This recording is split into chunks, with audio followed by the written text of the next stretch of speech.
Hello बच्चों, देखते हैं क्वेश्चन के अंदर क्या गिवन है। A uniform horizontal rod of length 0.4 metre and mass 1.2 kg supported by two identical wires as shown in figure.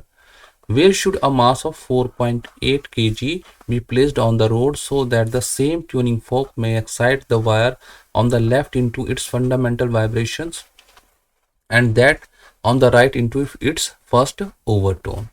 जी हमें 10 लेना है। देखिए बच्चों, मैं सिंपल वे में आपको बता देता हूँ। ठीक है, यहाँ पर हमने क्या करना है, एक मास है जो 4.8 kg का है। इसको हमने कुछ इस तरीके से प्लेस करना है। 4.8 kg का ये हमारा मास है, इसको इस तरीके से प्लेस करना है ताकि हमारा क्या कंडीशन दिया गया है, tuning fork may excite the wire on the left into its fundamental vibration and that on right into first overtone। इस तरफ का हमारा क्या होना चाहिए, फंडामेंटल वाइब्रेशन होना चाहिए F1, और इधर वाला हमारा क्या होना चाहिए, फर्स्ट ओवरटोन मतलब F2। ठीक है ना। so that the to the left into the fundamental vibration and that on the right into first overtone। First overtone क्या हो जाएगा, ट्वाइस। तो हमारा क्या है, F1 is equal to 2F2। ये कंडीशन होनी चाहिए हमको। X ये जो वेट है 4.8 kg का, इस तरीके से रखना है। मान लीजिए हमारा क्या है, हम इसको रखते हैं कहाँ पर, X डिस्टेंस पर फ्रॉम वायर 1। X डिस्टेंस पर हम रखते हैं फ्रॉम वायर 1 और टोटल डिस्टेंस कितना है हमारा, 0.4 मीटर है। इसमें देखिए अब हमारा क्या है, 4.8 kg का जो मास है, बीच में तो रखा नहीं गया, पता नहीं कहाँ रखा जाएगा ये। तो इसमें क्या होगा, हमें दोनों वायर्स में टेंशन अलग अलग लेना पड़ेगा। ठीक है, T1 T2। अगर बिल्कुल मिडल में होता तो T1 T2 इक्वल आ जाएंगे, अदरवाइज इनका अलग अलग वैल्यू आने वाला है। ठीक है, तो ये हमारा एक्स डिस्टेंस पर है, कहाँ पर से, वायर 1 से, जो हम इसको प्लेस कर रहे हैं, इस मास को प्लेस कर रहे हैं। ठीक है, तो यहाँ से हमारा कंडीशन क्या है, F1 is equal to twice of F2। तो इस कंडीशन के लिए हम क्या करेंगे, F1 का फॉर्मूला लग देंगे, ये हमारा T बाय म्यू आ जाएगा, 1/2L T2 ट्वाइस, ट्वाइस भी लगाना पड़ेगा, और ये हमारा म्यू आ गया। ठीक है, 12 से 12 गया, म्यू से म्यू गया। जब हम इसको सॉल्व करेंगे तो हमारा क्या निकल के आएगा, T1/2।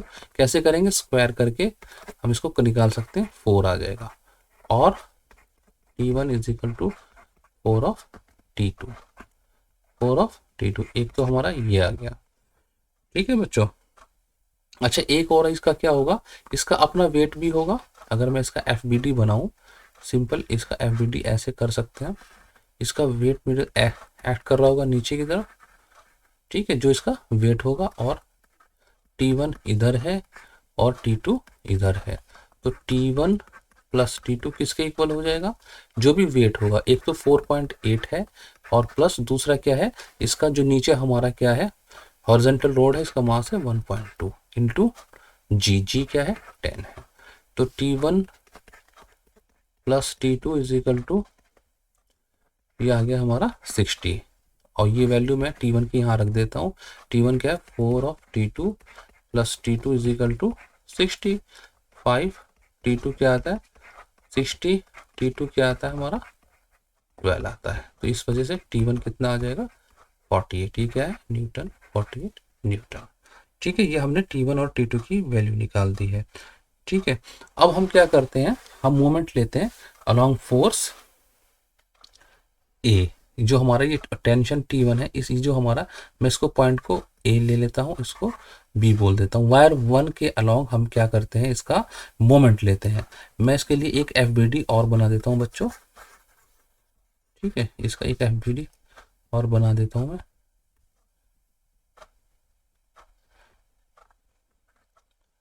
कुछ इस तरीके से होगा। ठीक है, बिल्कुल बीच में हमारा क्या एक्ट करेगा, वेट। वेट कितना होगा, 1.2 इंटू जी। यहाँ पर कहीं पर मान लीजिए हमने ये 4.8 वाला वेट रखा हुआ है। ये कितनी दूरी पर है, यहाँ से लेके यहाँ तक कितना है, x है। और यहाँ पर हमारा क्या है, T1 है, और यहाँ पर हमारा क्या है, T2 है। ठीक है, और ये पूरा लेंथ कितना है हमारा, पूरा लेंथ है हमारा 0.4 मीटर। ठीक है, अब मैं क्या करता हूँ, ठीक है, ये पॉइंट ए ले लेता हूँ, बी ले लेता हूँ, या फिर टेकिंग मोमेंट अबाउट